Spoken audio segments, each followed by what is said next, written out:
Bienvenue sur le podcast Challenge Yourself qui vous accompagne vers plus d'épanouissement personnel et professionnel. Je m'appelle Valérie Sauvage, je suis coach de vie, entrepreneuse et auteure. Je vous retrouve chaque semaine afin de vous embarquer dans un changement de vie et de vision. Bienvenue à bord. Bonjour à tous, j'espère que vous allez tous très bien, que vous avez bien commencé la semaine et que ce mercredi vous trouve en forme. Si ça n'est pas le cas, écoutez, j'espère que ce podcast vous redonnera le sourire. J'avais envie de vous faire un sujet là vraiment qui sort du cœur, qui est quelque chose avec lequel je me suis réveillée ce matin et qui va vous apprendre à semer plus de bonheur dans votre vie et dans la vie de ceux qui comptent, voire même des inconnus si vous vous sentez suffisamment audacieux pour réussir à franchir certains des défis que je vais vous fixer aujourd'hui, et je vais vous aider à dépasser vos croyances limitantes si vous pensez que ça n'est pas pour vous. Alors à quoi est-ce que je suis en train de faire référence ? Je suis en train de parler d'offrir. D'offrir tellement que vous allez vous surprendre à agir, à penser, à devenir cette personne complètement libérée de ses croyances, de ses craintes, de la peur du regard et du jugement des autres, alors que peut-être que pour l'instant vous êtes encore dans votre réserve naturelle, peut-être dans une zone de confort dans laquelle vous vous sentez bien au chaud, et pour autant vous aimeriez bien commencer à développer votre niveau de confiance, commencer à faire encore plus plaisir aux autres et que vous ne savez pas par où commencer. Alors je vais vous expliquer un petit peu d'où m'est venue d'une part cette conception dont je voulais vous parler aujourd'hui et comment je l'applique et comment je l'ai même transmise à mes enfants qui ont bientôt 8 ans et tout juste 10 ans. Faut savoir, pour rappel, ceux qui ne l'ont toujours pas su, je vous invite à retourner écouter le premier podcast, mais j'ai été hôtesse de l'air pendant un peu plus de 10 ans et énormément de choses m'ont marquée, et aux États-Unis, une chose en particulier.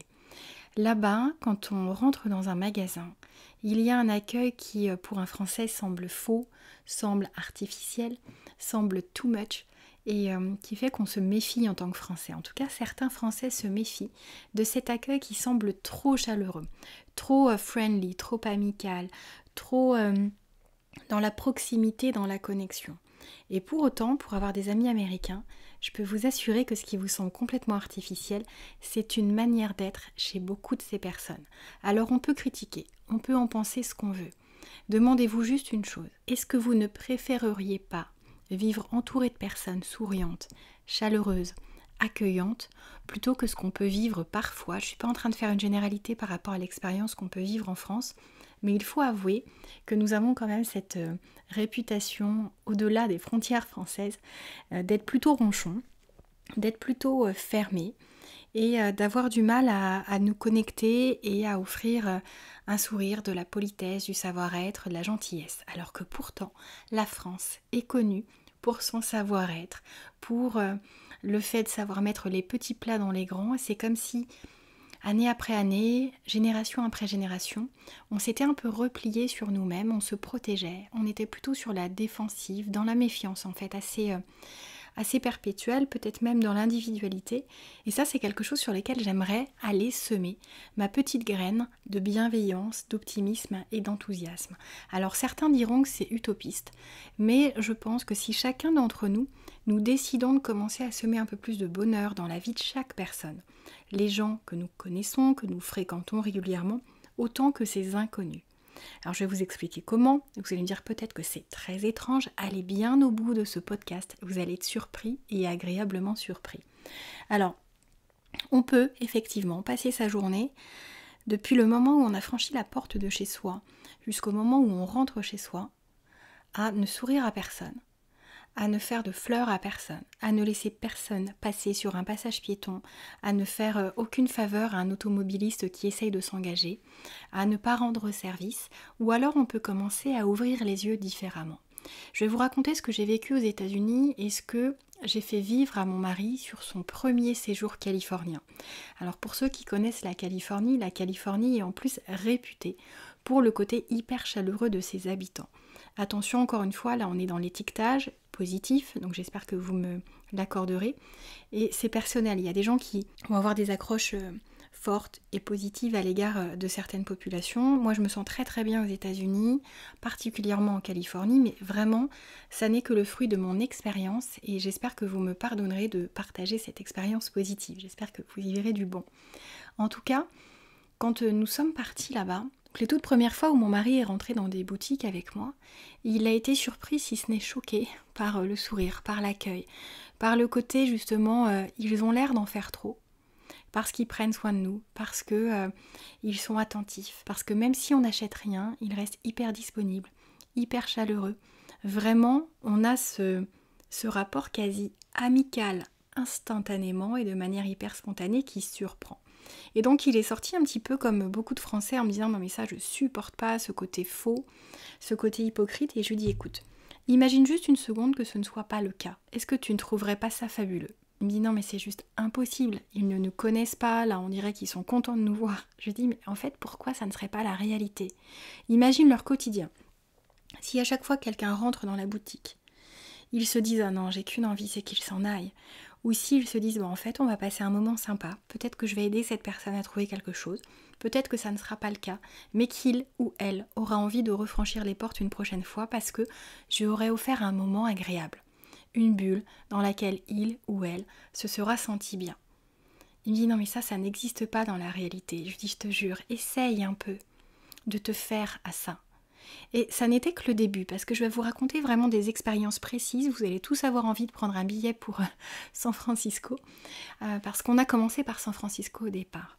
Et outre les accès dans les boutiques comme ça qui étaient plutôt très agréables du fait de l'accueil qu'on recevait et puis de tout le moment qu'on passait dedans, il y a eu toutes ces faveurs, toutes ces fleurs qui n'ont cessé. C'est-à-dire qu'à l'hôtel, ils savaient que nous fêtions notre lune de miel et donc ils sont venus avec une bouteille de champagne dans la chambre alors que, il faut l'avouer, on a fait l'immédiateté du mariage juste après en France.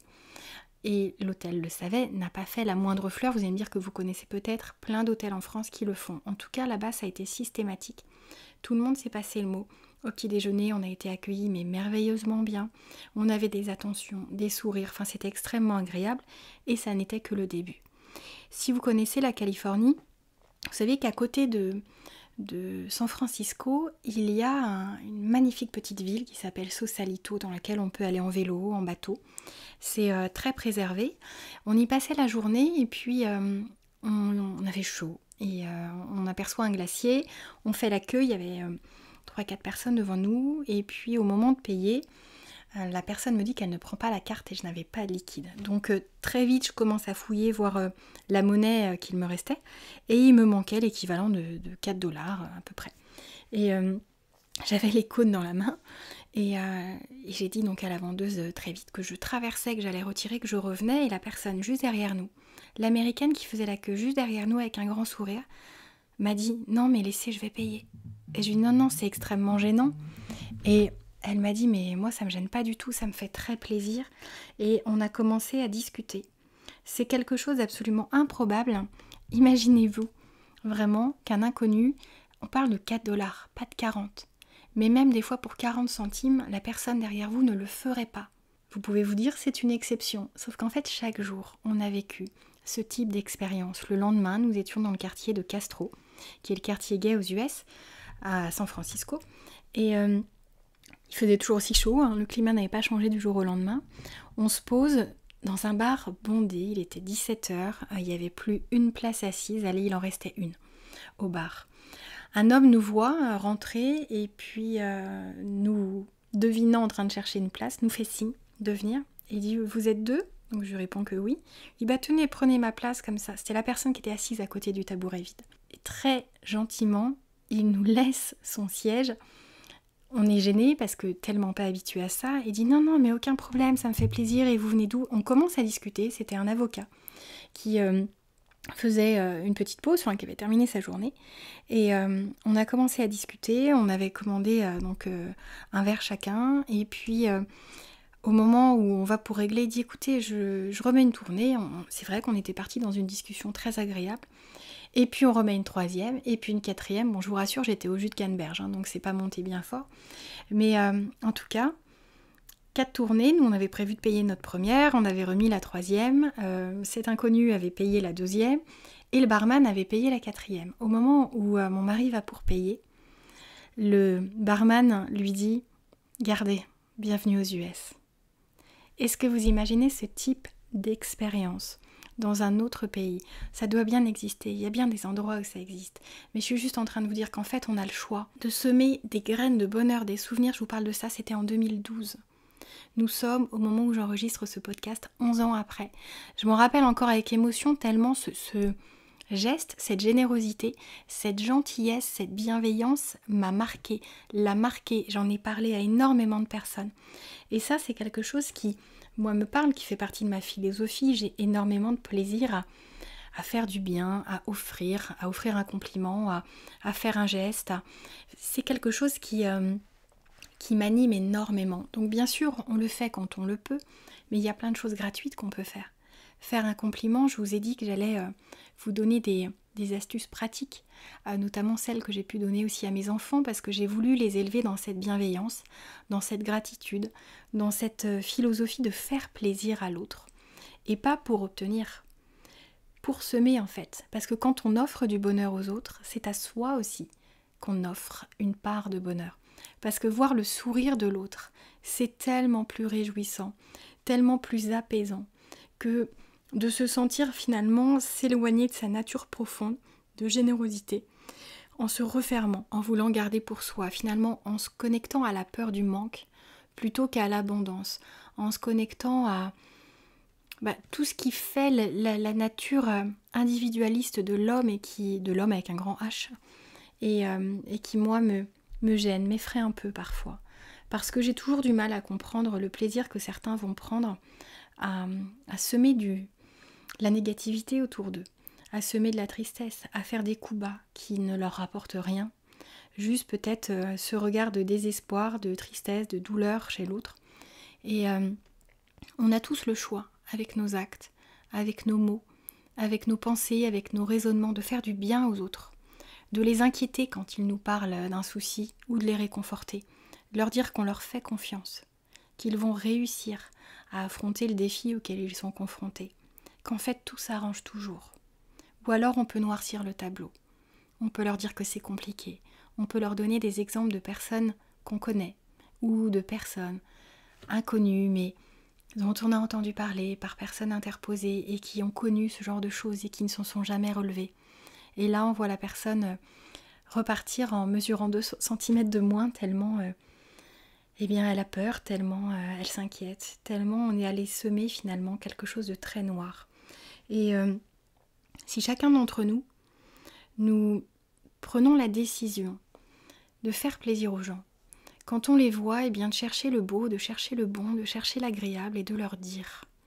C'est quelque chose qui change la vie, parce que si on sait le faire de manière automatique chez l'autre, on apprend à le faire aussi, de la même manière chez soi, beaucoup plus facilement. C'est-à-dire qu'à partir du moment où on se focalise sur ce que l'on a plaisir à vivre, sur ce que l'on admire chez l'autre, sur ce qui nous inspire, plutôt que de se demander comment la personne a pu s'acheter telle chose ou obtenir tel poste ou vivre telle expérience, comme si ça nous déplaisait que l'autre ait ce que nous n'avons pas. Nous n'aurons jamais tout. Il y aura toujours quelqu'un qui aura plus, qui aura mieux, qui aura quelque chose de plus nouveau. Et alors, qu'est-ce que cette personne a fait pour l'obtenir ? Des fois des choses très louables, d'autres fois des choses moins louables, mais elle a la charge mentale qui va avec. N'enviez pas les personnes avec des intentions négatives. Soyez tirés vers le haut, semez du bonheur, mettez toutes ces graines autour de vous et vous verrez à quel point la vie vous rend ça au centuple. C'est absolument incroyable.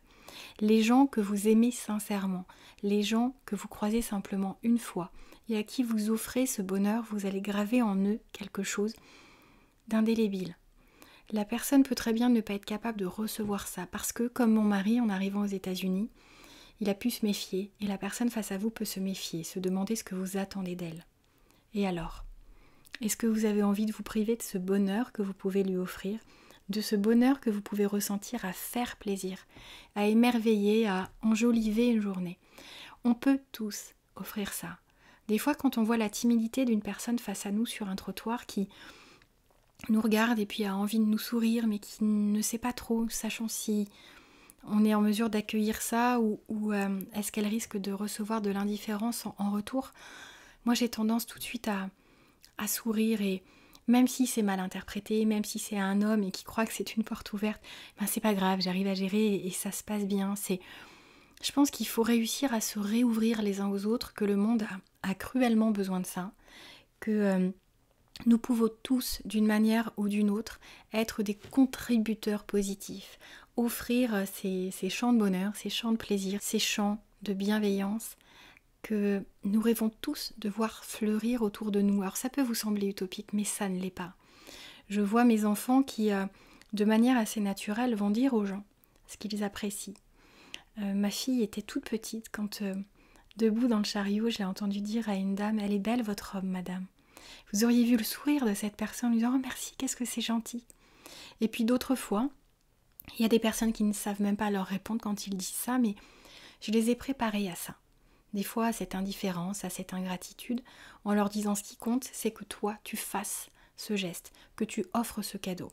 La personne, c'est un petit peu comme si tu étais un facteur. Tu déposes ça dans le cœur de la personne et elle l'ouvrira quand elle sera prête. Et peut-être que ça sera une fois rentrée chez elle, elle repensera à toi. Peut-être qu'elle a mal entendu quand tu lui as dit ça et elle n'a pas compris. Mais restez vous-même. Moi, ça m'est arrivé de ne pas me faire accueillir comme ce que j'imaginais. Je me rappelle d'une dame, honnêtement, une petite dame qui devait bien avoir 85 ans, qui conduisait encore, qui chargeait ses courses depuis son chariot jusqu'à sa voiture. Et je passais à côté, en fait, pour ramener mes courses. Et gentiment, en fait, avec une bonne intention, je lui ai dit « Bonjour madame, est-ce que vous voulez que je vous aide à mettre vos sacs dans votre coffre ?» Et elle m'a répondu plutôt sèchement en me disant « J'ai réussi à faire mes courses toute seule, je devrais réussir à charger toute seule. » Mais c'était extrêmement sec. Elle n'était pas en mesure d'accueillir ça, mais je ne suis pas dans sa vie. Comme ce que je vous ai dit sur le podcast de la médisance, on ne sait pas quelle est l'expérience de la personne qui, du coup, préfère réagir comme ça, certainement pour se protéger, pour se défendre de revivre une expérience qui a pu être une source de souffrance. Peut-être que quelqu'un lui a dit ça et un jour est parti en courant avec ses sacs. Moi, c'était pas mon intention, mais pour autant, est-ce que je me suis dit « Oh, qu'est-ce qu'elle est méchante, cette petite dame ?» À aucun moment, je me suis dit ça. J'ai plutôt entretenu de la compassion. Je suis repartie en lui disant « Au revoir, madame, bonne journée ». Et en fait, j'ai continué mon chemin parce que je ne veux pas abîmer cette envie d'offrir. Et plus de 10 ans dans les avions, je peux vous assurer que c'est ça qui m'a permis aussi d'adorer chaque jour mon métier. Parce que j'adorais mon métier d'hôtesse de l'air, parce que j'adorais faire plaisir. J'adorais amener un petit plus aux clients qui étaient ou des clients très habitués, ou des personnes qui montaient dans un avion pour la première fois et je voulais que ça soit magique. Et ceux qui venaient très régulièrement, un peu comme on monte dans un bus ou comme on prend sa voiture. J'avais envie aussi qu'ils repartent en se disant « J'ai vraiment passé un bon moment ». Et il y a des gens qui sont ouverts à ça. Il y a des gens qui vont rester enfermés dans leur bulle, qui vont dormir, qui vont être sur leur ordi, qui parleront le minimum, voire pas du tout. Et puis il y a tous ces autres. Tous ces autres qui, pour certains, sont devenus des amis, qui, pour certains, 10 ans après, continuent de me donner des nouvelles. On continue de se voir, pas très souvent, ou de se recevoir. Et c'est toujours un vrai plaisir et ça a été une rencontre juste incroyable. Et ces rencontres-là, elles sont à chaque coin de rue. Elles peuvent vous surprendre, mais moi, ma vie est pavée de ce type d'exemple. Mon dentiste actuel, je l'ai rencontré dans le train, c'était mon voisin de train. Et si on n'avait pas discuté ensemble, eh bien, j'aurais pas eu la chance de me faire soigner par un adorable dentiste comme ça. Et toutes les rencontres, en fait, que j'ai faites et qui ont pu illuminer ma vie sont le fruit de cette ouverture-là. Le fait de ne pas avoir choisi la résistance, la méfiance, voire la défiance, mais plutôt la bienveillance, c'est ce qui a fait que j'en suis là aujourd'hui. Alors j'espère que je vous aurai donné envie de libérer en vous cette partie qui n'a qu'une envie, c'est donner, c'est offrir, c'est sourire, c'est laisser sa chance à l'autre, c'est laisser sa chance à des relations fugaces et agréables, parfois à des débuts d'amitié, parfois à des débuts d'histoire d'amour. Mais si ça commence pas par l'intention d'un sourire, eh bien ça sera jamais aussi beau.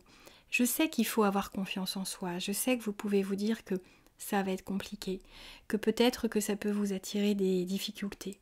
Mais est-ce que vous êtes sûr qu'il n'y a pas dans la balance beaucoup plus à gagner qu'à perdre ? vous pouvez très bien faire face à l'indifférence, à l'ingratitude. Si ce n'est pas le cas, ça se travaille, vous le savez. On a tous un travail à faire, on a tous des choses à développer. Et puis il y a des moments où c'est plus facile et on avance, il y a des moments où c'est plus difficile et on se décourage. Mais c'est la force aussi des soutiens. Moi je vois dans les masterminds là, que j'anime, là vous savez qu'il y en a un qui démarre très très bientôt et j'espère que vous allez nous rejoindre et que vous allez avoir envie de réaligner votre vie au niveau pro, au niveau perso, augmenter votre confiance, vous libérer de vos peurs, de vos croyances limitantes. Je vais vous en parler à chaque podcast. Mais en tout cas, ce qui est important, c'est que la force du groupe, c'est aussi de se relever, c'est de s'aider, c'est de se soutenir et s'épauler quand on a un coup de mou. Parce que combien de personnes autour de vous savent faire ça sans vous abîmer au passage? Des fois, très maladroitement, ils pensent vous remonter le moral. Ils vous donnent 10 000 exemples de choses qui ont été compliquées à gérer et de personnes qu'ils connaissent qui ont subi ça et ça a été dur. Et en fait, vous voulez juste que ça se termine autrement, qu'ils vous disent mais en fait, il va bien ou elle va bien et derrière, il y a eu du beau, sauf que en fait, l'histoire qu'ils vous citent ne se termine pas comme ça. Ils vous minent le moral, ils vous vident en énergie. Et un groupe qui est en train d'avancer ensemble, d'évoluer, de grandir, de se développer au niveau personnel, eh bien il est tiré vers cette force de résilience, vers ce courage du changement. Et ça, c'est un soutien, ce fait d'appartenir en fait à un cercle dans lequel on se serre les coudes et on s'élève les uns les autres. C'est extrêmement puissant parce que il faut du courage pour oser parler à un inconnu, pour oser aussi dire quelque chose de positif à un collègue qu'on connaît plus ou moins bien, avec qui on est plus ou moins à l'aise. Mais je peux vous assurer que même en termes de confiance en soi, c'est un entraînement absolument incroyable. Je donne d'ailleurs un exercice à mes clients pour booster leur confiance en soi qui consiste à faire un compliment à chaque personne qu'ils croisent sur un trottoir. Et je complique la tâche en leur donnant vraiment des consignes très précises. Je peux vous assurer que quand ils suivent à la lettre toutes ces consignes avec les contraintes que j'impose, il y a un avant-après en 1 heure. Donc vous pouvez le faire, vous pouvez absolument le faire. J'espère que vous aurez apprécié ce podcast, que cela vous inspirera, que vous essayerez de mettre parfois, si ce côté ronchon essaye de ressortir en vous, eh bien que vous essayerez de le mettre de côté. Si vous prenez un billet pour San Francisco, dites-le moi, je serai ravie. Et vous savez que derrière ce podcast, il y a toujours un article qui vous donne encore énormément d'astuces, énormément de valeur et que vous avez des checklists associées pour vous aider dans ce cheminement. Alors on se retrouve sur challengeyourself.fr et surtout, si vous avez aimé ce podcast, dites-le, mettez une note sur la plateforme sur laquelle vous écoutez cet audio. Cela m'aidera énormément et partagez ce podcast aux personnes à qui vous avez envie de livrer ce magnifique message d'amour et de bienveillance et j'espère que ça vous aura touché. Je vous embrasse très très fort et je vous souhaite une magnifique semaine.